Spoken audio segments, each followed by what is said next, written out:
at kinakailangan sila pong tuntunin lahat para makita and we can get to the bottom of all this. Wala na ngayong makapagsasabi sa akin na allegation lang po yung ginawa ko nung una tayo nagkita ngayon. At the very least, napakita ko sa inyo na nag-verify ako at napatunayan ko hindi isang account, ngunit dalawang accounts pa ang existing in Cayman Island. What's up mga kababayan, news that matters here. Kakapasok lang na balita nito mga kababayan at mainit-init pa. Naglabas ng ebidensya itong si Congressman Marcoleta sa mga nangyayaring kabulustugan sa Comelec. Lalo na dito kay Chairman Garcia na kung saan ay huli itong dalawang offshore account nito na ginamit upang magkaroon ng bayarang nangyayari noong panahon ng eleksyon. Naku naman po, nadayaan na naman sa pagboto ang nangyayari at busy itong si Chairman Garcia ng Comelec na kumamkam ng milyong-milyong salapi galing sa mga politisyan na tumatakbo. Grabe naman yan. Hindi nakatiwa-tiwala talaga itong mga government officials, pati na itong mismong Comelec na very evident mga kababayan. Itong mga ebidensyang inilatag niya at mga eksplanasyon na meron itong si Congressman Rodante Marcoleta na dapat tutukan ito ng congressman at ng mga senado dahil nakakabahala ito na baka mangyari na naman itong dayaan sa 2028 presidential election. Hay nako. Pero bago lahat mga kababayan, dumako muna tayo dito sa balitang kinamumuhian na ng taong bayan ang ahensya ng PNP dahil sa ginawa ng hepe nila na si Marbil. Na kung matatandaan nyo mga kababayan na noong nakaraang administrasyon ni dating Pangulong Rodrigo Roa Duterte, mahigpit ang kanyang bilin sa pambansang pulisya na gawin ang trabaho at ibigay sa taong bayan ang isang ligtas at maayos at payapang bansa. Na dahil dito bumalik ang tiwala at respeto ng taong bayan sa kapulisan. Ngunit sa pagpasok ng Marcos administration mga kababayan, biglang nagbago ang ahensya ng PNP sa pamumuno nitong si Marbil matapos ang ginawang karumaldumal na pagsalakay sa religious compound ng KOJC at dagdag pa rito ang pagpaparatang o pagsisinungaling niya sa ating Vice Presidente na si Sara Duterte na imbes itama ang kanilang mali dinadagdagan pa nila ng patong-patong na kasalanan sa ilalim pa rin ng liderato nitong si PNP Marbil. Kung kaya naman ang wika ng taong bayan kawawa naman itong mga matitinong polis kung nadadamay sa kabulustagan di umano na ginagawa ni Marbil at mga iilang kapulisan na baluktot ang prinsipyo. Kung kaya naman ang wika nitong dating tagapagsalita ng NTF-ELCAC na si Dr. Lorin Badoy, sinabi ni Marbil di umano ang dahilan kung bakit kinamumuhian ngayon ng mga Pilipino ang PNP na siyang sinang-ayunan ng geopolitical analyst na si Herman Laurel dahil bumaba nga ang mga ratings nitong mga pulis bunga ng liderato ni Marbil. Aniya na wala ng tiwala ang taong bayan sa gobyerno dahil sa pinanggagawa nitong pang-abuso sa kapangyarihan. Pero bago lahat mga kababayan, huwag niyo po sana nakalimutan mag-like at subscribe para updated ka sa mga uploads ko araw-araw. At yun na nga mga kababayan, ating panoorin itong video ni Congressman Marcoleta sa kanyang pahayag na tulungan sana ito ng mga NBI na imbestigahan ito ng maayos sapagkat maaaring magkaroon na naman ng dayaan sa susunod na eleksyon kapag hindi na solusyonan ito. Lalo na't di umano malaki-laki na ang mga nakamkam ng mga buwayang opisyales sa Malacanang na maaaring gamitin sa panahon ng pangangampanya o eleksyon. Kung kaya naman hindi ko na patatagalin pa, heto na ang buong video. And Chase Company para makita ninyo na hindi tayo nagbibiro rito kasi mahirap talagang mag-verify kung hindi mo magagamit yung mga ganitong platform. Plus may opisina sila dito. Dapat sana, yung sinasabi ko, yung NBI and the AMLAC, sila dapat ang tumulong sa akin Pero sa ngayon, makikita ninyo, ewan ko, kung meron silang ginawa, despite the fact that they were issued a waiver of bank secrecy by Chairman George. At the resolution, darating ba yung point na patatawagan din ninyo sa House itong mga binabanggit ninyo para imbestigahan? Precisely, yun po yung ating gustong mangyari at kung makakatulong kayo, kailangan nating bilisan na ito.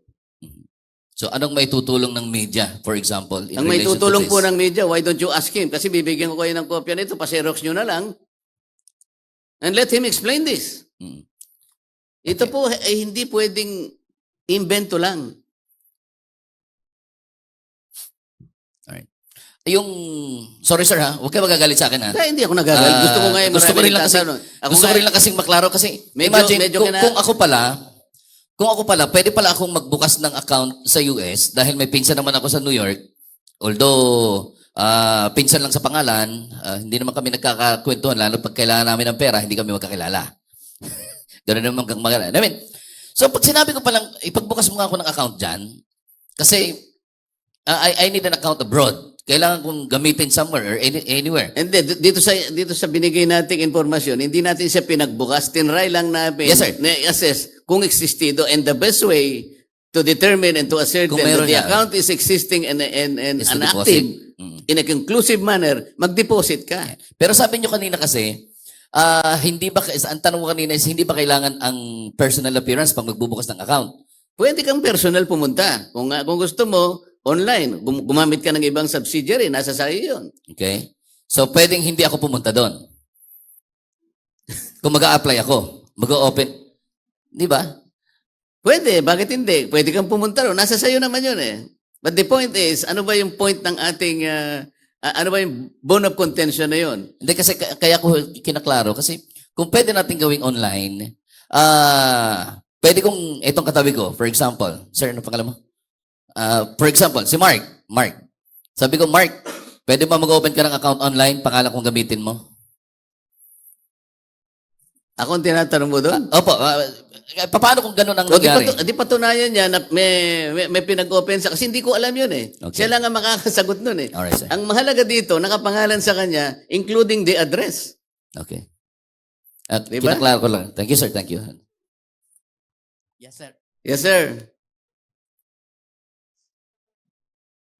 Hello. Yes, good morning, sir. Terence Grana, AFP Radio. Yes, sir. Tanong ko, nakarating na po ba kay President BBM ang impormasyon ng corruption ni Comelec Chairman Garcia kaugnay sa biro contract? Ano ang dapat gawin ng presidente dahil siyempre nasasakupan ng termino niya ang 2025 elections? Hindi ko pa po nakakausap si President Marcos, sir. Kaya hindi ko alam kung alam niya. Siguro kung makakausap ko siya, baka may time, pakita ko sa kanya ito. Thank you, sir. Sir, magandang umaga. Sir, tatanong ko lang. Alam niyo po ba kung kailan inopen yung dalawang account na active pa? Hindi ba na-take up na natin nung nakaraan yung mga records? So, kung sabi ko, Yung mga yung date ng pagkaka-open, hindi ko na masyadong I will go to my notes, but kasi ang importante sa umagang ito, kaya ako nagpunta rito para sabihin ko na sa inyo na yung pangako ko na bine-verify ko, nagawa ko na yon. At kung kailan man niya inopen yung account yun, hindi na masyadong material sa akin eh. Ang material sa akin, existido yung mga account at nasa pangalan niya, pati yung address na ginamit niya, verified na nandito by simply depositing $100 each in those two accounts na ipakita that the accounts are verified na nasa pangalan niya and they are existing and active. Grabing ebidensya yan, mga kababayan. Hindi biro yan, no? Na may address at pangalan talaga nitong Comelec chairman na si Garcia ang nakalagay sa papeles, no? Ibig sabihin, totoo itong winiwika ni Atty. Glenn Chong na may dayan talagang nangyayari sa panahon ng eleksyon. Grabe naman kung ganoon. To me, that is important kasi sabi niya, wala siyang accounts eh. Bakit ngayon po lumilitaw? Dalawa pang napatunayan ko, hindi lang isa. Kasi sabi niya, kahit isa, wala po akong offshore account. Hindi ba yun ang importante? actually, sir, that's my point eh. Kasi pwede naman nag-open yung account after na nung sinabi niya. Kaya I just want to make sure nakasama itong mga account na to doon sa unang yung present dito. Yes. Yes. Sir, if you're very sure po and you've said na verify na po natin tong dokumento and may receipts pa nga po, no, nagpapatunay ng pangalan niya, yung address niya, and bakit hindi po tayo mag-file na po rekta ngayon, for example, sa ombudsman, kung meron na rin naman na po tayong mga ebidensya? Pwede rin natin gawin yun eh. Pero hindi lahat kaya kong gawin eh. Siguro, yung mga ibang kasama ko, pwedeng pumunta sa ombudsman, merong mag-initiate ng impeachment, pero ako gusto kong ihayag muna sa public itong napatunayan natin. Kung halimbawa, nang dahil dito, ipinakita nyo halimbawa sa kanya, kaya niya bang patunayan ito? Pag hindi niya kayang patunayan ito, hindi ba pwedeng kayo nang mag-pressure sa kanya, baka meron siya pang gustong gawin, alang-alang na lang sa pagmamahal sa bansa niya. This is the whole point.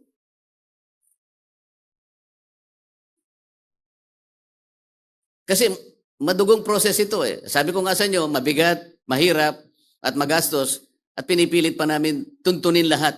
Lalong-lalo na yung pagkakatransfer ng mga accounts na binanggit ko ngayon, na-transfer sa mga foreign-sounding names. At kinakailangan sila pong tuntunin lahat para makita and we can get to the bottom of all this. Isang proseso na medyo mahaba, ngunit kailangan nating umpisahan. At ngayon po nakapag-umpisa na, wala na ngayong makapagsasabi sa akin na allegation lang po yung ginawa ko nung una tayo nagkita ngayon. At the very least, napakita ko sa inyo na nag-verify ako at napatunayan ko hindi isang account, ngunit dalawang accounts pa ang existing in Cayman Islands. Ngayon, kung malaman po ni Chairman Garcia ito, palagay ko siya na yung dapat magpaliwanag kung anong masasabi niya rito at questionin niya yung integrity ng isang reputable at multinational bank, JP Morgan and Chase Company. Kung kaya niya na i-disprove ito. Sir, mahirap talagang kumilos mag-isa. Lalo na kung in a busy person like you. Pero sabi ninyo kasi kanina, hinahanap niyo pa.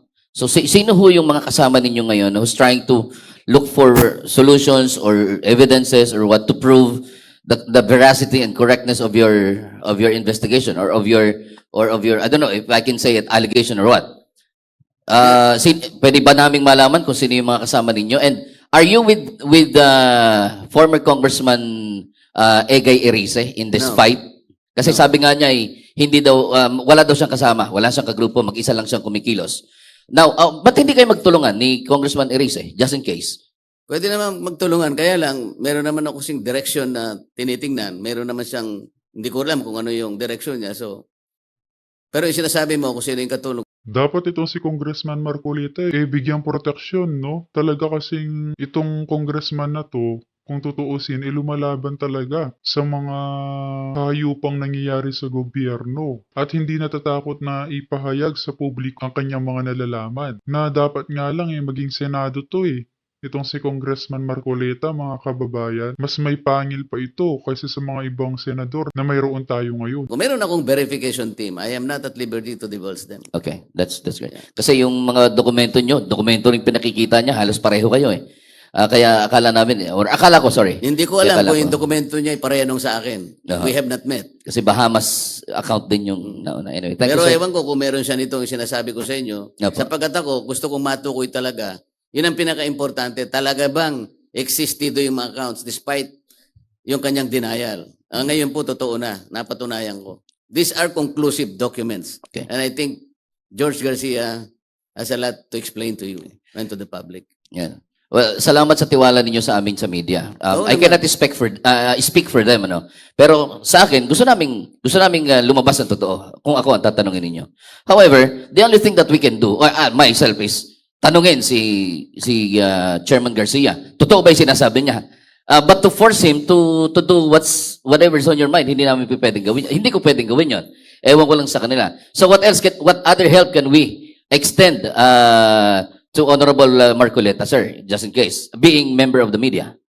Malaki po yung may tutulong ninyo. Kaya nga po kayo ang aking unang kinausap. Kagaya po na sinabi ko nung una tayo nagtagpo rito. Ayun ko kung kasama ka. Sabi ko, pagtulungan natin ito. Kung hindi, siguro, nare-recall pa nyo. Pagtulungan natin ito. Kasi malaki naman ang may tutulong nyo. At sapagkat pare-pareho naman tayo may kinalaman at may interest naman sa pag-conduct natin ang isang malinis na eleksyon, katungkulan po natin na pagtulungan ng bagay nito. Yun po yung una kong sinabi sa inyo. Okay. Thank you, sir. Pagtulungan nga natin ng mga kababayan kahit yung simpleng pag-like and share lang.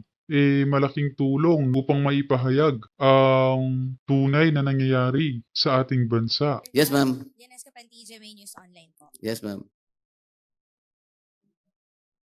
Ayan, ayan.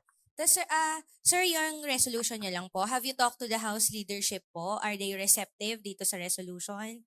Kailan, were you informed kung kailan pwedeng ma-schedule yung investigation po on this?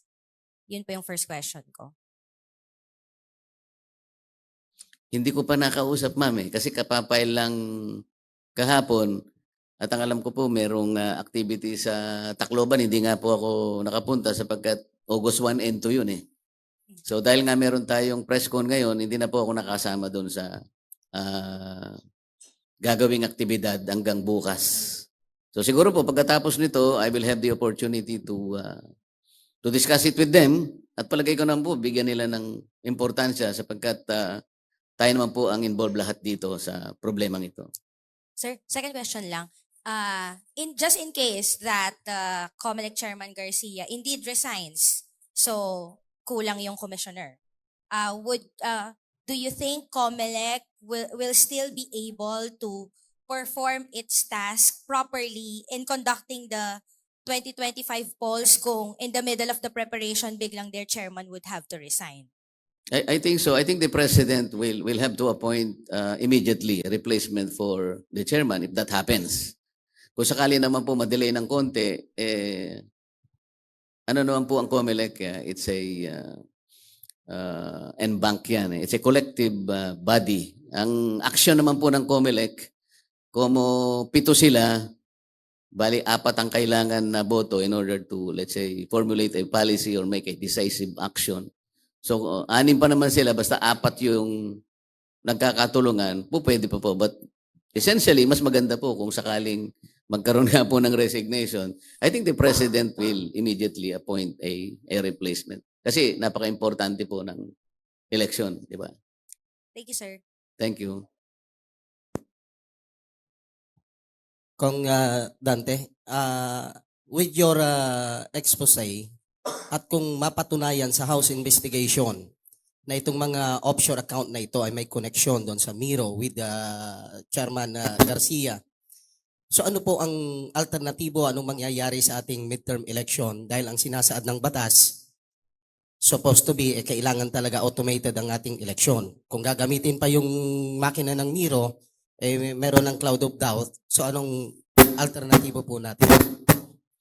Ang aking intindi po riyan, if push comes to shove, sabi nga nila, kunwari talaga napatunayan natin na may problema talaga dahil nga wala ngang katibayan yung Miro system. Alalahanin po ninyo, meron pa tayong natitirang mga BCMs kasi sa warehouse po ng COMELEC sa Laguna. Kung hindi po ako nagkakamali, nasa 93,000 pieces yung BCM machines na yan. And they are still backed up by labor and spare parts warranty until 2025. So kung kakailanganin po natin 110 BCMs, konti na lang po yung ipoprocure natin. Kasi rental lang naman siguro, mabilis naman yung lease or rental. So hindi tayo siguro magkakaroon ng problema because meron po tayong backup na gagamitin. Yun po yung aking sagot dyan.